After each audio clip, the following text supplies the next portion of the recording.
Alors nous sommes réunis ce matin, ce premier dimanche du carême, au nom du Père et du Fils et du Saint-Esprit. Amen. Bonjour, et bonjour à tous ceux et celles aussi que vous écoutent à travers la caméra. Alors que la grâce de Jésus notre Seigneur, l'amour libérateur de Dieu le Père et la communion de l'Esprit Saint soient toujours avec vous. Et avec votre esprit. Disposons nos cœurs maintenant pour cette rencontre avec le Seigneur, en demandant pardon pour nos faiblesses, nos manquements, en demandant que l'Esprit Saint purifie nos cœurs pour que nous puissions ressembler davantage à Jésus. Seigneur Jésus, toi qui as surmonté les épreuves de la tentation dans le désert, prends pitié de nous. Prends pitié de nous. Ô Christ, toi qui accomplis l'alliance nouvelle par le don de ta vie, prends pitié de nous. Seigneur, toi qui guéris les cœurs blessés et les ouvres à la nouveauté, prends pitié de nous.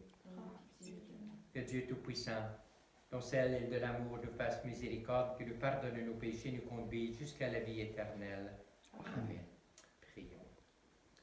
Accorde-nous, Dieu notre Père, Dieu éternel et tout aimant, tout au long de ce carême, de progresser dans la connaissance de Jésus et de nous ouvrir à sa lumière par une vie de plus en plus fidèle. Lui qui vit et règne avec toi et le Saint-Esprit maintenant et pour les siècles des siècles. Amen. Alors l'évangile, on va se demander l'évangile de ce matin qui est de Saint Marc, qui nous dit, en ce temps-là, Jésus venait d'être baptisé. Aussitôt, l'Esprit le poussa au désert, et dans le désert, il resta 40 jours tenté par Satan. Il vivait parmi les bêtes sauvages et les anges le servaient. Après l'arrestation de Jean-Baptiste, Jésus partit pour la Galilée proclamer l'évangile de Dieu. Et il disait, les temps sont accomplis. Le règne de Dieu est tout proche. Convertissez-vous et croyez à la bonne nouvelle. Acclamons cette parole de Dieu. Nous s'asseoir. Deux mots en ce temps de carême, qui est un temps de bénédiction, un temps de grâce, de bénédiction qui nous rappelle d'abord le peuple d'Israël qui a vécu 40 ans au désert, qui ont vécu une intimité avec Dieu. Et puis Jésus qui commence sa vie publique, lui aussi va 40 jours au désert, abandonné entre les mains de Dieu. Les anges le servaient, évidemment Satan, le malin, vient le tenter pour le faire dévier de sa mission. Mais Jésus vient remplir son cœur de cet amour de son Père qui a eu besoin pour toute sa mission, puis en même temps, surtout, au moment de la croix, de donner sa vie par amour pour nous. Un peu comme lorsque deux jeunes se marient, alors que la première des choses qu'ils font, qu'est-ce que c'est? Ils vont vivre une lune de miel, c'est-à-dire ils vont vivre seulement eux, l'intimité, pour regarder quel amour qu'ils ont dans leur cœur, puis pour que cet amour leur aide à vivre heureux le reste de leur vie ensemble. Et puis le carême est un peu ce cheminement de grâce que Dieu nous donne, l'Église nous donne, pour nous autres aussi nous approcher de Dieu, laisser Dieu aussi s'approcher de nous. Surtout dans ce temps de pandémie que nous vivons, je pense que le Seigneur veut nous faire réfléchir un petit peu sur notre vie. Je suis toujours, évidemment, désolé, peiné de voir que nos églises sont fermées. On ne permet pas plus que 10 personnes. Je me dis, c'est un petit peu curieux. Pourquoi? Parce que on devrait dire le contraire. Le premier ministre va nous dire, ouvrez les églises, on a besoin d'un sauveur. Jésus est celui qui est venu nous sauver. Et puis, qu'est-ce qu'on fait quand on n'a pas la foi? Dieu n'a pas de place dans notre vie. Fermons les églises. Notre sauveur, ça va être un petit morceau de vaccin qu'on va nous injecter. C'est pas ça qui va nous sauver. Ma mère, lorsqu'elle avait un problème, c'est une femme de foi, d'amour, de bonté, de simplicité. Ma mère, lorsqu'elle avait un problème, qu'est-ce qu'elle faisait? Elle n'a pas couru dans la pharmacie, puis le docteur, puis le pharmacien, pour demander, donnez-moi des pilules. Non. Ma mère prenait son chapelet, puis priait. Mon frère le plus vieux, à l'âge de 12 ans, il était très malade, comme mon père même dormait avec lui, parce qu'il avait peur qu'il meure pendant la nuit. Et puis, ma mère, qu'est-ce qu'elle a fait? Elle avait une grande foi à Sainte-Anne. A promis à Sainte-Anne l'abonnement toute sa vie à la revue Sainte-Anne de Beaupré. Et mon frère, sans qu'il y ait des remèdes spéciaux, mon frère est revenu en santé. Il est mort à 77 ans. Alors je me dis, hein, Dieu veut nous parler à travers ce que nous vivons aujourd'hui, de nous approcher de lui, surtout de ce temps de carême. Et puis un peu comme Saint Pierre. Hein, Saint Pierre, lorsque Jésus marchait sur les eaux, il est venu à la rencontre des apôtres, et puis Pierre voulait aller marcher sur les eaux. Pierre a dit, Seigneur, permets-moi, que moi aussi je voudrais aller marcher. Viens. Alors Pierre a commencé à marcher sur les eaux, puis là, il a trouvé ça extraordinaire, puis il y avait du vent, des vagues. Pierre a regardé tout ça, puis il a commencé à couler. Quand il a détourné son regard de Dieu, Pierre a commencé à couler. Puis là, qu'est-ce qu'il a fait? Seigneur, sauve-moi! Je suis en train de mourir, je suis en train de noyer. Puis Jésus l'a pris par la main, puis l'a sorti de l'eau. Homme de peu de foi. Et je me dis, pour moi, c'est un message extraordinaire de la part de Dieu qui vient nous dire, notre monde doit nous se tourner vers Dieu, vers le ciel. Seigneur, sauve-nous. Notre bateau est en train de couler. Hein? On est dans une barque, c'est comme on est en train de couler, puis on dit, bon, on va boucher un trou. Il y en a 2 trous qui sortent actuellement, on se rend compte qu'il y a des variants. Hein? Les variants, c'est qu'on pensait que le virus était de telle façon, puis là, il est de telle façon, on ne sait pas si on va être capable de le combattre. Mais dit, tout ça, je pense que le Seigneur vient nous dire, le bateau est en train de couler.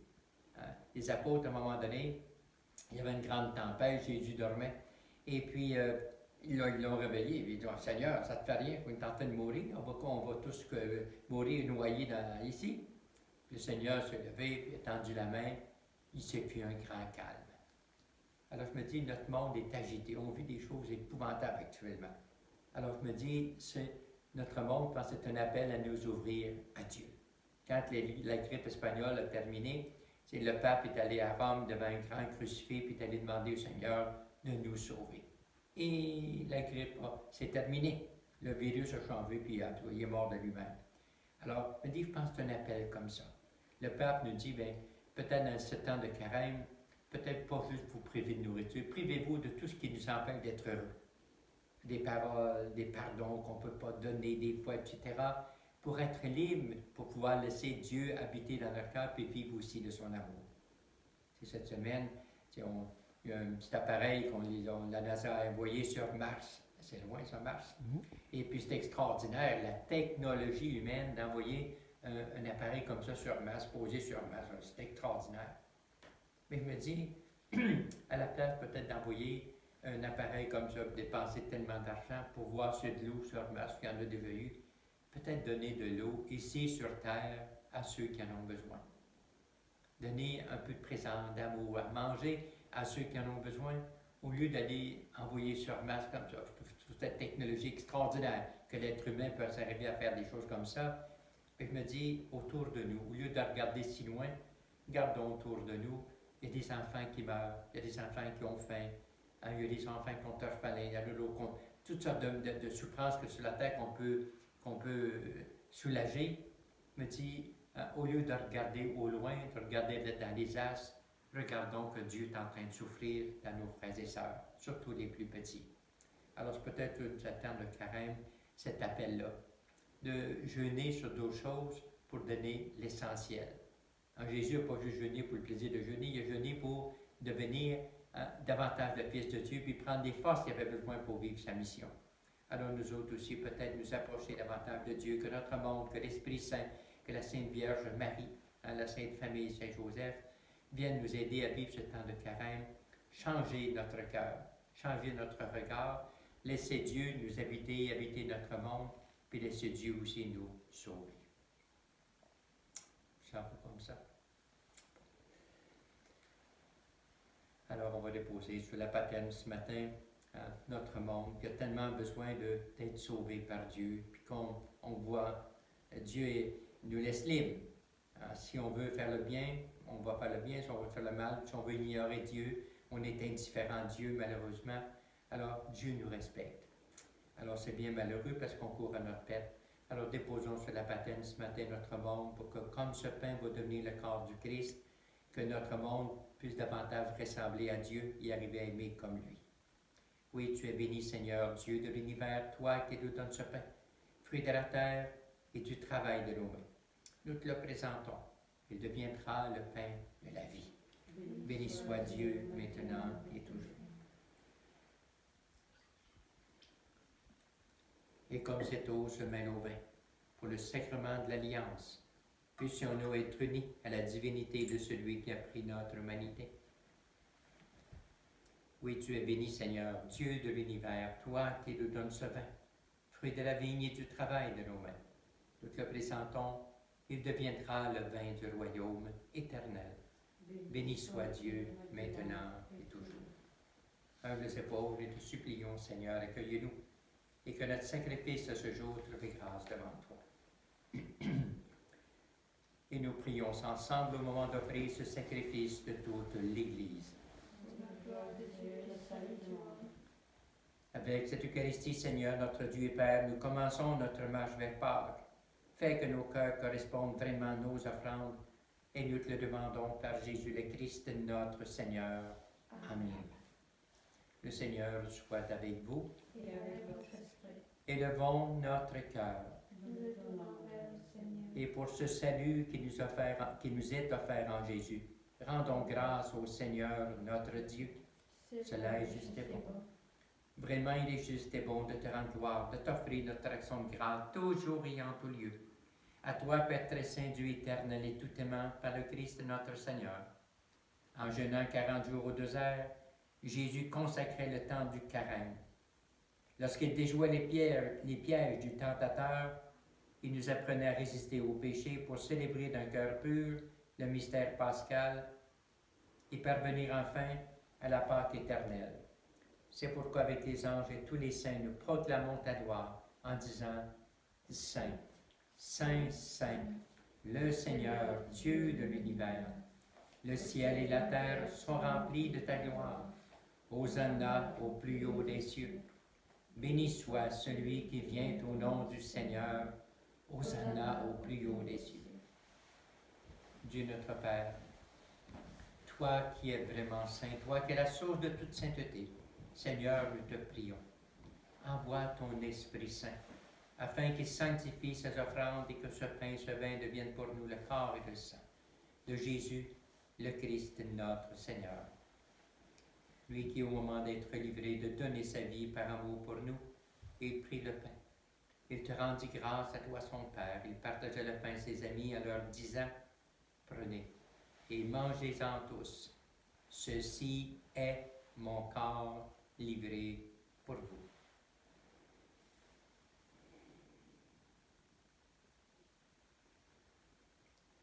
Et aussi à la fin du repas, il prit une coupe de vin. De nouveau, il te rendit grâce à toi, son Père. Il partagea la coupe à ses amis en leur disant, « Prenez et buvez-en tous, car ceci est la coupe de mon sang, le sang de l'alliance nouvelle et éternelle, qui sera versé pour vous et pour la multitude des hommes et des femmes en rémission des péchés. » Puis il leur dit aussi, « Vous ferez cela en mémoire de moi. »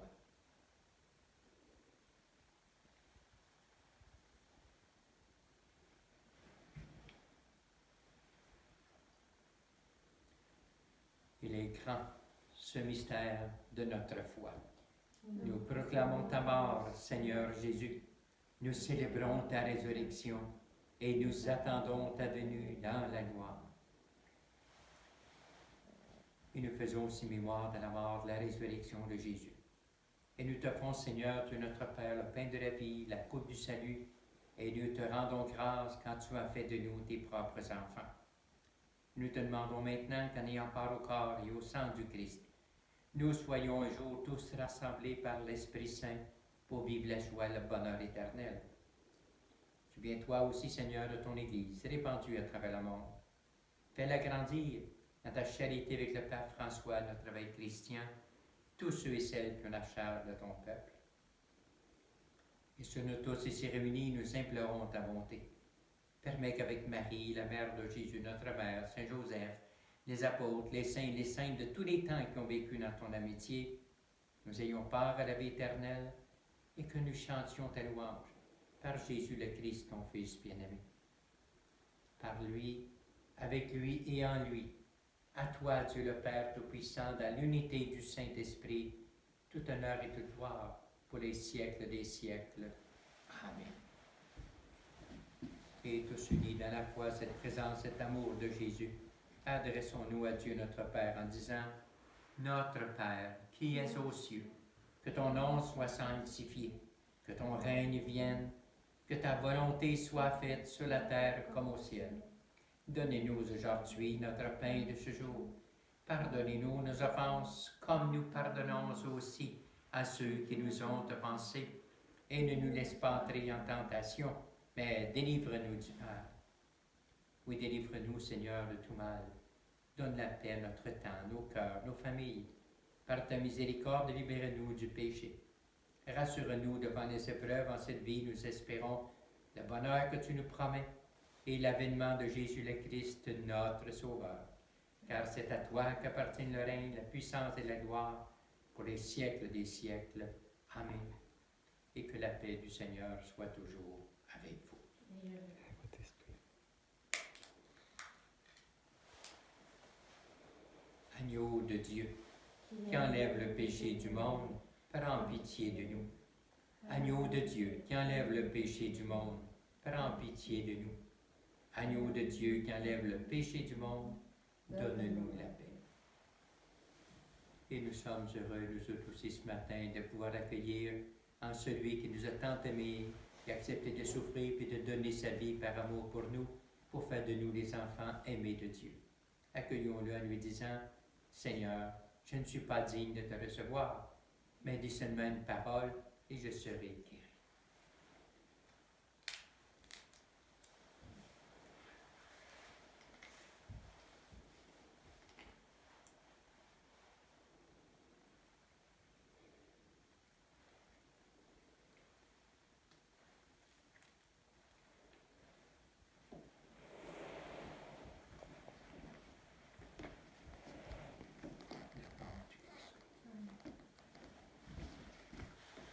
Le corps du Christ.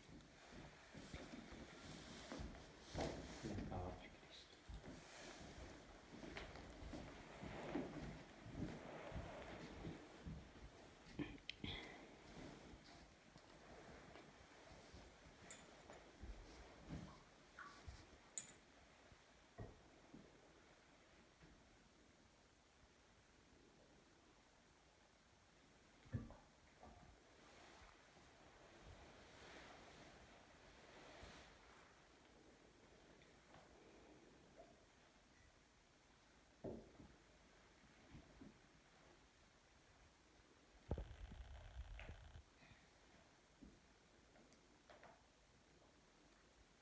Le pain que nous avons reçu de toi, Seigneur, notre Dieu et Père, a renouvelé nos cœurs. Il nourrit la foi, fait grandir l'espérance et donne la force d'aimer. Apprends-nous à toujours avoir faim du Christ, le seul pain vivant et vrai, pour vivre de toute parole qui sort de ta bouche.